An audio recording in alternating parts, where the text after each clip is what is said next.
Have any of you ever heard the phrase flash in the pan?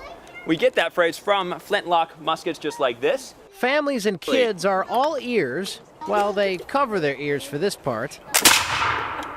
There we go. As interpreters show them a piece of frontier life in Oregon. And this ball only goes straight for about 40 to 50 yards. But the smoking gun is just one attraction on this path. There are 135 acres where families can learn and explore. You know, there's always the favorites. They love the otters, but the exhibits change.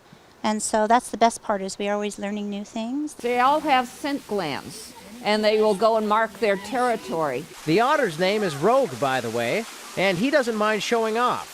Kids at the museum are invited to get up close and personal with many of the animals that you would find in Oregon's wilderness. Can you see underneath his plastron here, or his undershell? They hunt a lot, and it's just cool that they can survive in the cold. They don't get that cold very much. We want you to experience it, not just read about it. A lot of people will pull in and they'll think, oh, it's open for another hour and a half, let's stop and see what it's all about. And then they realize that an hour and a half really isn't enough time to see the High Desert Museum. Besides the exhibits and live animals, the High Desert Museum also features a working ranch. In the summer months, they showcase a working sawmill and a blacksmith demonstration, showing families what life was like for some of Oregon's early settlers. Husbands were away quite a bit frequently. Matter of fact, you have 5 years to prove up on a homestead.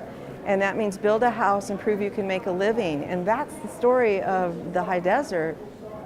That's a tough job. This breed of chicken was specifically imported to this area in the early 1900s because they're very hardy. Authenticity is a big deal for the staff at the museum. And from the birds of prey to a family that plays, you can see it all in a day's drive. Near Bend, I'm Joel Porter for News Source 16.